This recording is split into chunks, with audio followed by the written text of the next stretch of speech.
নমস্কার। যদি গল্পটি ভালো লাগে তবে অবশ্যই লাইক এবং সাবস্ক্রাইব করবেন। লোকমাতা রানী রাসমণি, সঞ্জীব চট্টোপাধ্যায়। 1200 বঙ্গাব্দ,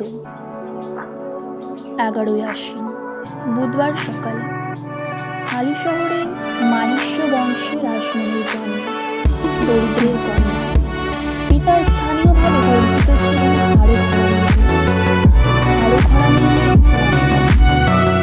মায়ের নাম রামপুরা, মার পুত্র হর্ষদ নতুন রামনাথী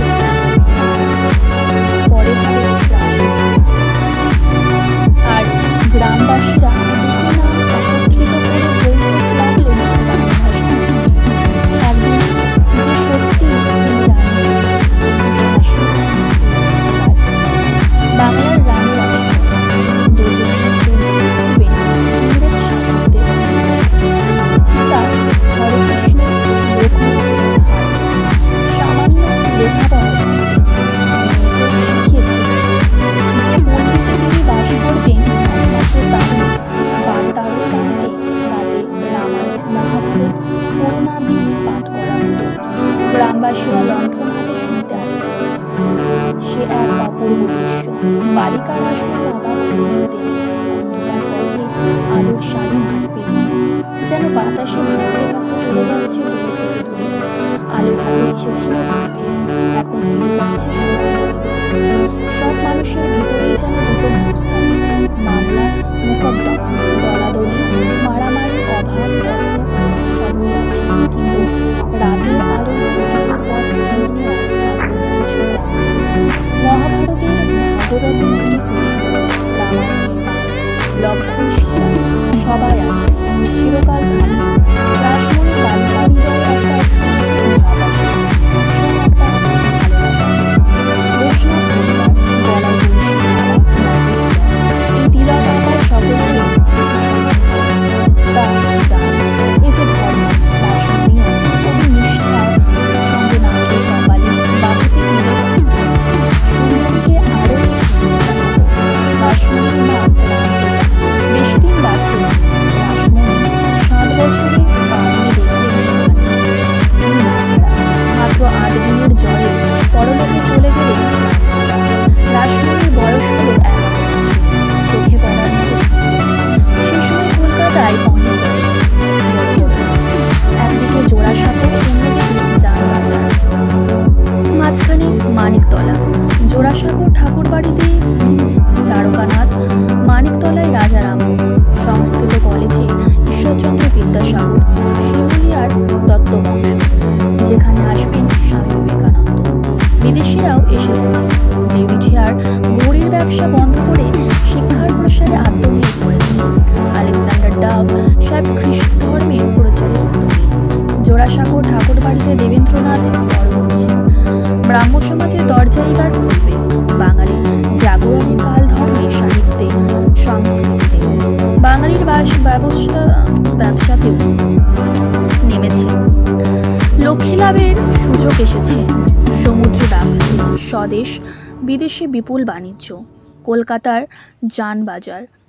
অনেক বছর আগে জন সাহেব এখানে একটি বাজার করেছিলেন। লোকমুখে জনবাজার হয়ে গেল জানবাজার। এখন যেখানে ফ্রিস্কুল স্ট্রিট, নিউ মার্কেট তারই পাশে। এই জানবাজারের এক ধনী বাঙালির নাম প্রীতিরাম দাস। ছিলেন গরিব, হয়েছেন ধনকুবের। কেউ করে দিতে পারে না, নিজেকে দিতে হয়। এই হলো জগতের উদ্যোগী পুরুষের লক্ষ্য। সরস্বতী দুটি লাভ হয়। পলাশী যুদ্ধের 4 বছর আগে 1753 সালের এক দরিদ্র পরিবারে প্রীতিরামের জন্ম। গুরুমশাই পাঠশালায় সামান্য বাংলা ভাষায় গণিত শিখছিলেন। এমন সময় পিতা এবং মাতা দুজনেই মারা গেলেন। তখন প্রীতিরামের বয়স 14 বছর। এইবার একাদো নয়, পরপর দুটি ভাই, রামতনু ও কালীপ্রসাদ,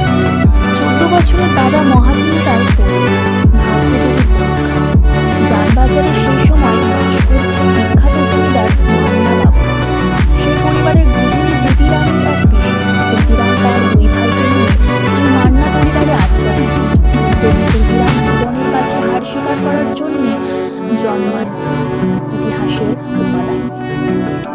ইংরেজের কলকাতা, চতুর্দিকে টাকা উঠছে, ধরতে পারলেই ধরে। প্রীতিরাম অল্প কাজ চলা গোছের ইংরেজি শিখে দালালি ও ফোর্ট উইলিয়াম দুর্গে রসদ জোগাবার কাজে নেমে পড়লেন। ইংরেজ সৈন্যদের মাল সরবরাহ। ফোর্টের এক পদস্থ ইংরেজ কর্মচারী সুনজরে বললেন প্রীতিরাম, ভাগ্যের চাকা ঘুরে। তিনি ওই সাহেবের সঙ্গে ঢাকায় গেলেন। সাহেবের সুপারিশে নাটোর রাজ দরবারে উচ্চ পদে অধিষ্ঠিত হলেন। প্রচুর টাকা রোজগার করে 1777 খ্রিস্টাব্দে আবার কলকাতায় ফিরলেন।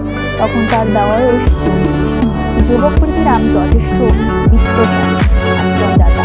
মান্না পরিবারের যুগল মান্নার 11 বছরের মেয়ের সঙ্গে তার বিবাহ হল। যৌতুক হিসেবে পেলেন জানবাজারের কয়েকখানা বাড়ি ও 16 বিঘা জমি। পরপর দুটি পুত্র লাভ করলেন। 1779 সালে প্রথম পুত্র হরচন্দ্র, 1783 দ্বিতীয় পুত্র রাজচন্দ্র। প্রীতিরামের ভাগ্য কড়কড় করে এগোচ্ছে। কলকাতায় ক্রমশ জমজমাট হয়েছে। প্রীতিরাম আমদানি রপ্তানির ব্যবসা শুরু করলেন। 1787 সালে বান কোম্পানির মুৎসুদ্দি হলেন। মুৎসুদ্দি আরবি শব্দ, বাংলা অর্থ প্রদান করতে। নটরাজের অধিকারস্থ কয়েকটি পরগনা খাজনা বাকি করায় নিলামে উঠল। 1800 সালে প্রীতিরাম দেওয়ান শিবরাম স্যানেলের সহায়তায় 19,000 টাকায় মকিমপুর পরগনাটি কিনে নিলেন। ছোট ভাই কালীপ্রসাদকে এই পরগনার নায়েব নিযুক্ত করলেন। তিনি সেখানে থেকেই যানবাজার বাড়িতে বাঁশ, কাঠ, মাছ চালান দিতে লাগলেন। প্রীতিরাম ওইসব পণ্য বিক্রির জন্য বেলেঘাটায় একটি আড়ত খুলল। সেকালে অনেক বাঁশ একসঙ্গে বেঁধে নদীতে ভাসিয়ে আনা হতো। একে চলিত কথায় বলা হতো বাঁশের মার। বংশ ব্যবসায়ী প্রীতিরাম ব্যবসাগত উপাধি লাভ করলেন মার। এই সময় বেলেঘাটায় তিনি একটি লবণের আড়ত স্থাপন করলেন। ধন লাভের সব পথই খুলে গেল। অনাথ প্রীতিরাম কলকাতার 1 নম্বর বড়লোক। প্রীতিরাম তার 2 পুত্রকে সেই যুগানুসারী লেখাপড়া শেখালেন। কলকাতা সেই সময়ে শিক্ষার আলোকে জাগছে। ছেলেদের বিবাহ দিলেন। বড় ছেলে হরচন্দ্র এত সুখ, এত প্রাচুর্য বেশিদিন ভোগ করতে পারলেন না। নিঃসন্তান স্ত্রীকে রেখে চিরবিদায় নিলেন অকালে। 1802 সালে কনিষ্ঠ পুত্র রাজচন্দ্রের বিবাহ দিলেন। বছর না পেরোতেই স্ত্রী বিয়োগ। পরের বছরে আবার বিবাহ। এবারেও সেই একই ব্যাপার। বিয়ের বছরেই স্ত্রীর মৃত্যু। আশ্চর্যের ব্যাপার, হ্যাঁ আশ্চর্যই। এইবার রাজচন্দ্রের স্ত্রী হয়ে আসবেন অলৌকিক এক রমণী শক্তিরূপা। জানবাজারের এই পরিবার এবং এই বঙ্গদেশকে তার অবদানে সমৃদ্ধ করবেন। ইতিহাসে সংযুক্ত করবেন উজ্জ্বল এক অধ্যায়। বাংলার নবজাগরণের পুরোহিত প্রীতিরাম রাজচন্দ্রের আবার বিবাহ দেবেন। পাত্রীর খোঁজ চলছে। রাজচন্দ্র শিক্ষিত, সংযত, ধর্মপ্রাণ। মাঝে মাঝেই নৌকা করে ত্রিবেণীতে গঙ্গা স্নান করতে যান। এইরকম এক নৌকা ভ্রমণের সময় দূর থেকে কোণার ঘাটে সুন্দরী একটি মেয়েকে দাঁড়িয়ে থাকতে দেখলেন। যানবাজারে ফিরে এসে তার ভালো লাগার কথা পরিজনদের জানালেন। ঘটকদের অনুসন্ধান শুরু হলো। খবর এলো কন্যাটির পিতা হরেকৃষ্ণ দাস। প্রীতিরাম তার পুত্রের সঙ্গে বিবাহের প্রস্তাব পাঠালেন। হরেকৃষ্ণ যেন আকাশের চাঁদ হাতে পেলেন। এমনও হয় নাকি? কলকাতার সেরা ধনীর ছেলের সঙ্গে দরিদ্রের কন্যার বিবাহের প্রস্তাব। এ কোনো অলৌকিক ঘটনা, পৃথিবীর ঘটনা। তবু বলতে হয়, ছেলেবেলায় যখন বয়সে আরো কম, রাসমণি ডুমুরের ফুল দেখিয়েছিলেন, যা সাধারণত দেখা যায় না। তার মা বলেছিলেন, সে কি রে রানী, তুই তাহলে সত্যই রানী হবি। তার দেখা হলো না। 1804 সালে রাজচন্দ্রের সঙ্গে রাসমণির বিবাহ হলো। সমারোহ, ধুমধাম। এ কি শুধু বিবাহ? প্রথমে তাই, শেষে ইতিহাস। তখন আর প্রীতিরাম রাজচন্দ্র যানবাজার নয়। 19 শতাব্দী ও রানী রাসমণি। প্রীতিরামের জীবদ্দশায় রাজচন্দ্র ও রাসমণির 2টি কন্যা হলো। পদ্মমণি ও কুমারী। 1813 সালে প্রীতিরাম জানবাজারের বর্তমান সুবৃহৎ পারিবারিক আবাস নির্মাণের কাজ শুরু করান। 1817 সালে 64 বছর বয়সে প্রীতিরাম দাস পরলোক গমন করেন। সেই সময় স্থাবর ও অস্থাবর মিলিয়ে তার সম্পত্তির পরিমাণ 6.5 লক্ষ টাকা। প্রীতিরামের সুযোগ্য পুত্র রাজচন্দ্র আধুনিক শিক্ষায় শিক্ষিত, আধুনিক মনোভাবাপন্ন, কুসংস্কার মুক্ত, উদার প্রকৃতির যুবক। পিতার ব্যবসা ও সম্পত্তির হাল ধরলেন। ইংল্যান্ডে কলভিন কাই কোম্পানিকে এজেন্ট নিযুক্ত করে তিনি এদেশে থেকে তসরের চাদর, মৃগনাভি, আফিম, নীল প্রভৃতি বিলেতে রপ্তানি করতে লাগলেন। প্রখর ব্যবসায় বুদ্ধি, সেই রকম উদ্যোগী, অবশ্যই ভাগ্যবান। একটি উদাহরণ, নিলামে 25,000 টাকার আফিম কিনে সেই দিনেই 75,000 টাকায় বিক্রি করে দিলেন। একদিনে 50,000 টাকা লাভ। ক্রমশ বিত্তবৈভব বাড়ছে। সকলেরই প্রত্যয়, ঘরে এসেছেন লক্ষ্মী। নাম তার রাসমণি, রাজচন্দ্রের সুযোগ্য সহধর্মিণী। পিতার পরলোক গমনের বছরে রাসমণি পেলেন তার তৃতীয় কন্যা করুণাময়ী। পরের বছরে বড় মেয়ের বিবাহ। জানবাজারের পরিবার ক্রমশই এক অদৃশ্য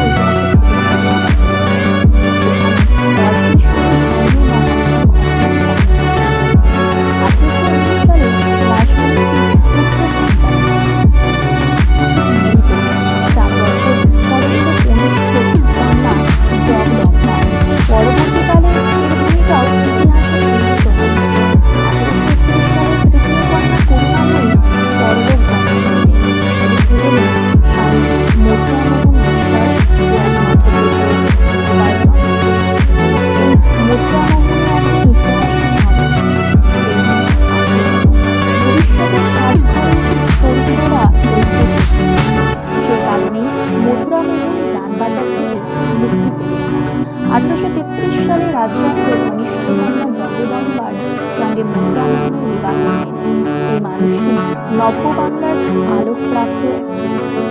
শ্রীরামকৃষ্ণ পরমহংসদেবের একনিষ্ঠ রাজচন্দ্রের অনেক অবদান, প্রচুর উপার্জন, বিষয় সম্পন্ন, প্রচুর দান, সৎকার্যে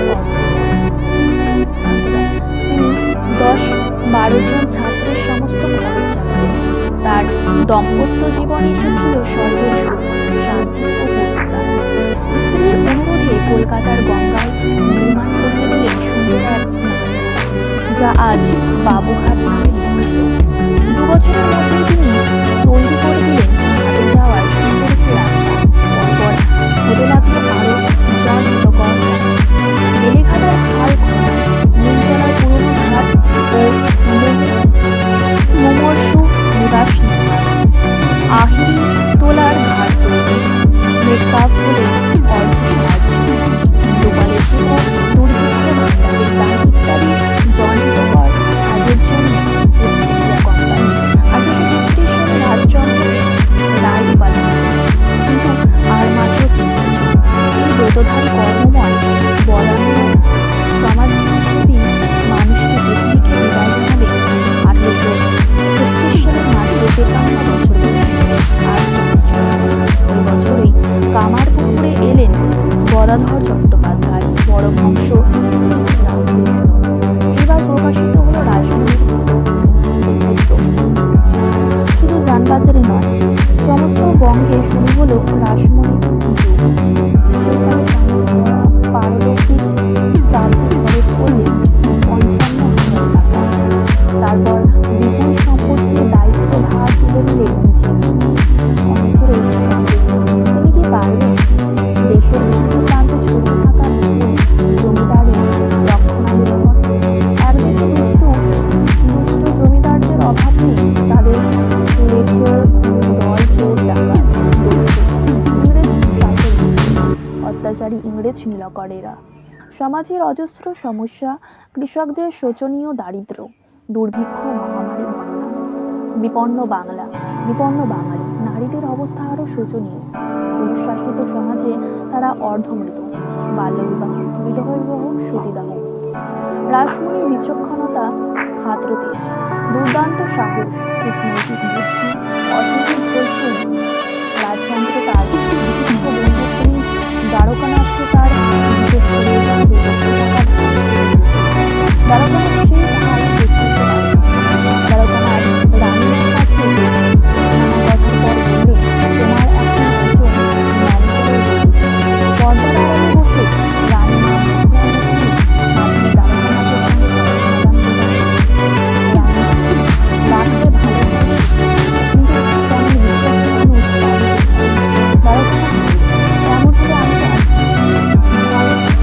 দর্শন রানী সে তো খুব ভালো কথা, তবে আমি আপনাকে জানতে পারি যে আমার স্বামী সরকার আজ কত টাকা পাওনা আছে। তবে আমার স্বামী আপনাকে যে 2 লক্ষ টাকার ঋণ দিয়েছিলেন, সেই টাকাটা যদি আপনি আমাকে এখন ফেরত দিতেন তবে আমার বিশেষ সুবিধা হতো। সম্ভ্রান্ত দ্বারকানাথ স্তম্ভ। তিনি যা ভেবেছিলেন এই পর্দানশীল মহিলা তো তা নয়, এর যে দেখি অসীম শক্তি, স্পষ্ট বক্তা, দুর্দান্ত সাহসী, যেন ব্রঞ্জ বজ্র। দ্বারকানাথ খুবই বিব্রত বোধ করল। নগদ 2 লক্ষ টাকা তার পক্ষে তখন দেওয়া সম্ভব ছিল। রংপুর ও দিনাজপুর জেলার অন্তর্গত তার শরৎপুর পরগনাটি তিনি রাসমণির নামে লিখলেন। সেই সময় এই পরগনার বার্ষিক আয় ছিল 36,000 টাকা। দ্বারকানাথ সেই সময় তার নানা ব্যবসা প্রচেষ্টায় মাঠ খাচ্ছে একের পর এক বড় বড় সব ব্যাপার। তিনি আবার রান্নার কাছে ম্যানেজার হওয়ার ইচ্ছা প্রকাশ করলেন।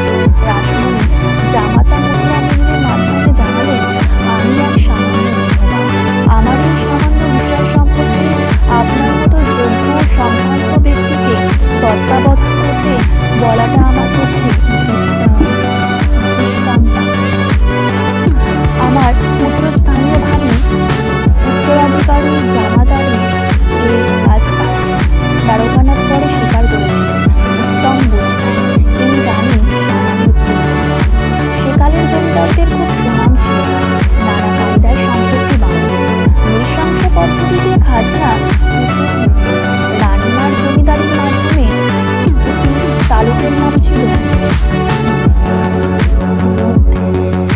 একটি তালুকের নাম ছিল জগন্নাথপুর। তালুকটির চারিদিকে নড়াইলেই জমিদারের জমিদারি।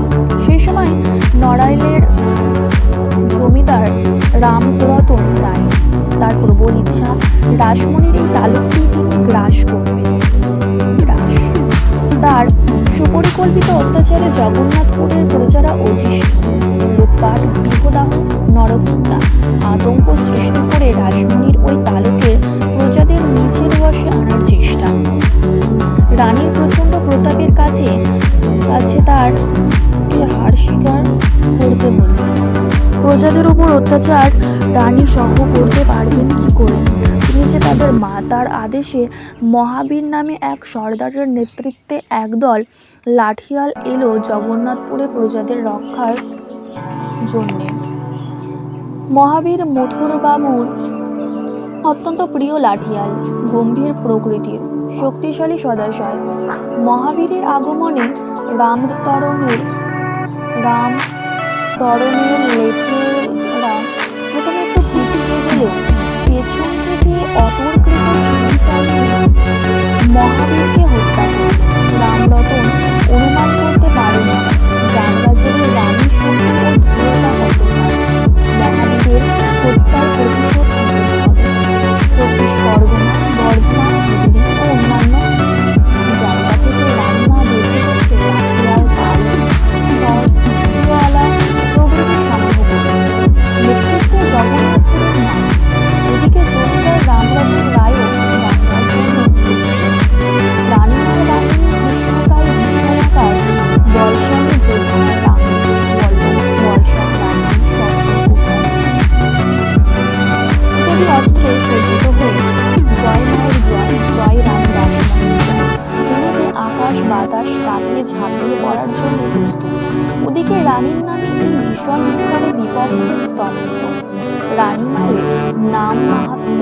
দাঙ্গা আর বহু লোকের প্রাণ বাঁচল, এখনো হয়নি।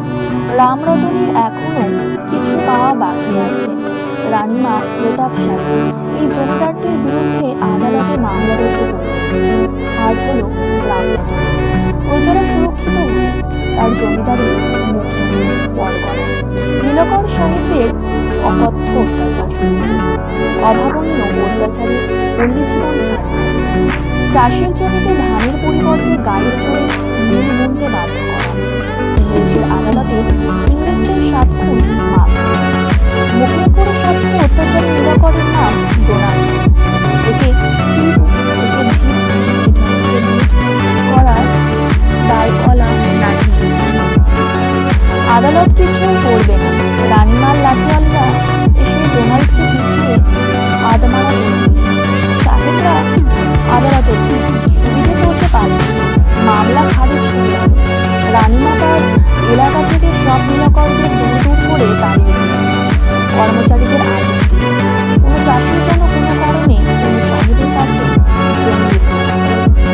পরে যার বিদ্রোহের আকার নেবে বঙ্গে নিয়ে তার সূচনা করেছিলেন বাংলার মানুষ।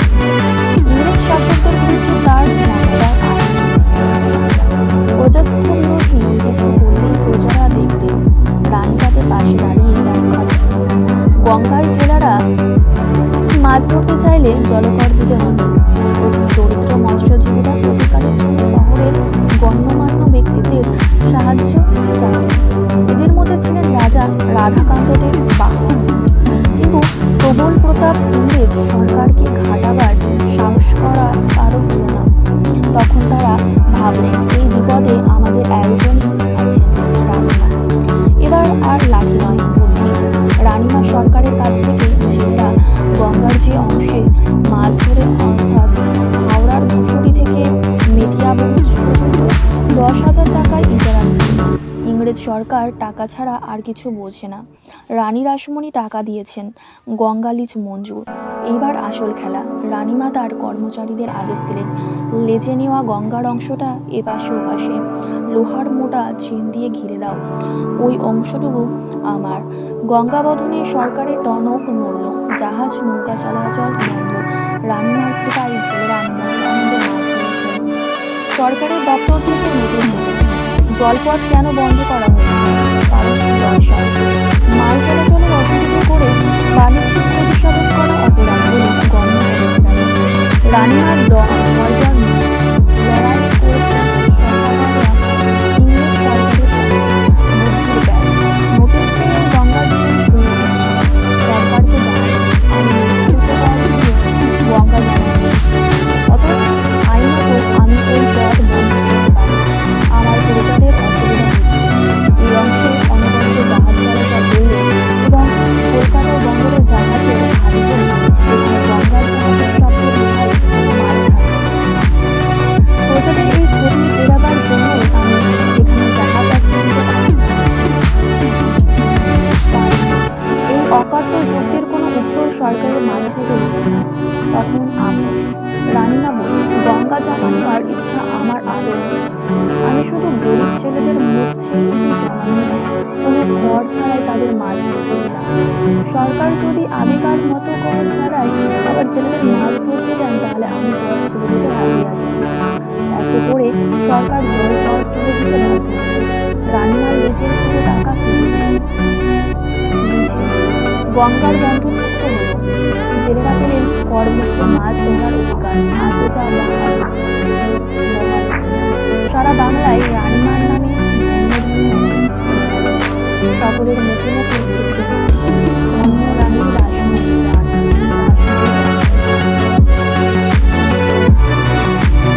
ধন্য রানী রাসমণি রমণীর মনে বাংলায় ভালো যশ রাখিয়া। মনের দুঃখ দেখে কাঁদিলে আপনি দিয়ে খালে টাকা বাড়ির জন্য বাঁচালেন। যে যশ রাখিল তুমি হইলে রমণী, ঘরে ঘরে তোমার নাম গাইলে রোষ। যানবাজারের বিশাল শাহমহলা বাড়িতে খুব যানবাজার থেকে বাবুঘাট পর্যন্ত রাস্তাটি রাজচন্দ্র করিয়েছিলেন। যানবাজার সম্পত্তি সকালে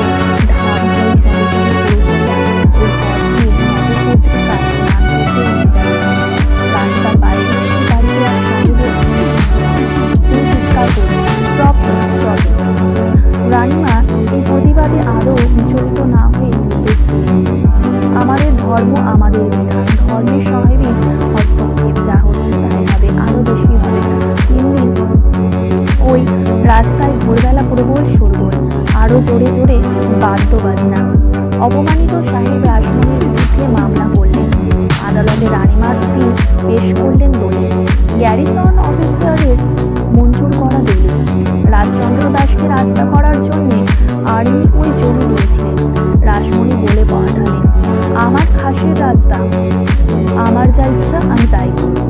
সরকার বাধা দিলে যে খরচে রাস্তা করিয়েছি তার দ্বিগুণ খরচে রাস্তা উচ্ছেদ করব। তবুও সরকারি আদেশ অমান্য করার অপরাধে 50 টাকা জরিমানা। রানীমা জরিমানা জমা দিলেন। তারপর বড় বড় মোটা মোটা গড়ান কাঠ দিয়ে জানাবাজারের বাড়ি থেকে বাবুঘাট পর্যন্ত পুরো রাস্তার দুধার দৃঢ়ভাবে বেড়া দিয়ে আটকে দিলেন। অন্য রাস্তার সঙ্গে যোগাযোগ বন্ধ। কি হচ্ছে বোঝার আগেই কাজ শেষ। রানীমার কর্মীরা এতটাই তৎপর এবং তাদের সংখ্যা। ইংরেজ সরকার এবার কি করবে করো। ইংরেজ ভাষারই প্রমাণ। টিপ ফর ট্যাট। প্রথমে এলো কড়া রাস্তা, ফিরে গেল কড়া উঠবে। জায়গাটা আমাদের, রাস্তাটাও আমাদের, বেড়াটাও আমাদের। সরকারের আপত্তির কোনো কারণ থাকতে পারে না। তবে আমার রাস্তা যদি সরকারের প্রয়োজন হয় আমাকে উচিত মূল্য দিয়ে রাস্তা খুলে দেবে। সরকারের হম্বিতম্বি চলছে। এইবার অনুরোধ না চাইতেই জরিমানার টাকাও ফেরত দেবে। সরকার বুঝে গেল এই নারীর শক্তি ও বুদ্ধিকে সমীহ করে চলতে হবে। একাই এর কাছে বারে বারে পড়া যায়। রানী বাবুঘাটের রাস্তা নিজের পাশে রেখেও সাধারণের ব্যবহারের জন্য বেড়া করে আবার তার জয় জয়কার। তার নামে এই ছড়াটি লোকের মুখে মুখে ছড়িয়ে পড়ল। অষ্টঘোড়ার গাড়ি দৌড়ায় রানীর আসন। রাস্তা বন্ধ করতে পারলে না পারলে। 1857 সাল সিপাহী বিদ্রোহের কাল। ইংরেজদের নড়েচড়ে বসার কাল। বড়সড় এক ধাক্কা। রানীমা রাজনীতি, সমাজনীতি ইত্যাদি খুব ভালো বুঝতেন। তিনি জানতেন এদেশ থেকে ইংরেজদের সহজে হারানো যাবে না। তাদের রাজবুদ্ধি প্রবল। 1857 সালের 29শে মার্চ ব্যারাকপুরের ক্যান্টনমেন্ট সিপাহী মঙ্গল পাণ্ডের বিদ্রোহের সারা ভারতে আগুনের মতো ছড়িয়ে পড়ল। খুব ক্ষয়ক্ষতি, মৃত্যু, এই সময় অনেকেই কোম্পানির কাগজ বিক্রি করে দিতে লাগলেন। কারণ ইংরেজ কোম্পানির আয়ু ফুরিয়ে এসেছে। রানীমার পরামর্শদাতারা বললেন আপনিও এই বেলায় সব শেয়ার বিক্রি করে দিন। কিন্তু দূরদৃষ্টি সম্পন্ন রাসমণির মধ্যমূল ছিল। এই বিক্ষিপ্ত এবং ধর্মীয় বিভ্রান্তিকর বিদ্রোহের ফলে ইংরেজ কোনো মতেই ভারত ত্যাগ করে চলে যায়। রানীমার ভবিষ্যৎ দর্শন সত্য হল। বিদ্রোহ স্তীমিত হল, কোম্পানি আমল শেষ হল। 1858 সাল ইংল্যান্ডেশ্বরী মহারানী ভিক্টোরিয়া ভারতবর্ষের শাসনভার গ্রহণ করলেন। ব্রিটিশ রাজত্ব কায়েম হল। সমগ্র ভারতে কড়া শাসন। দেশের স্থানে স্থানে ঘাঁটি স্থাপন করে ঘোড়া সৈন্য মোতায়েন করা হয়েছে। এইরকম একটি সেনা ব্যারাক হল রানীমার বাড়ির কাছে ফ্রিস্কুল স্ট্রিটে। সৈন্য সংখ্যা প্রায় 200 থেকে 250। বেশিরভাগই অশিক্ষিত, দুর্ধর্ষ, অবাধ্য। মাথার ওপর একজন মাত্র অধিনায়ক, অফিসার কমান্ডেন্ট। বিদ্রোহ শেষ। কিছুই যখন করার নেই, এই 200-250 বন্দুকধারী কি করবে? মাতাল অবস্থায় প্রকাশ্য রাজপথে লোকজনের ওপর অত্যাচার, কখনো কখনো দোকানে দোকানে, বাড়িতে বাড়িতে ঢুকে অবাধ লুটপাট।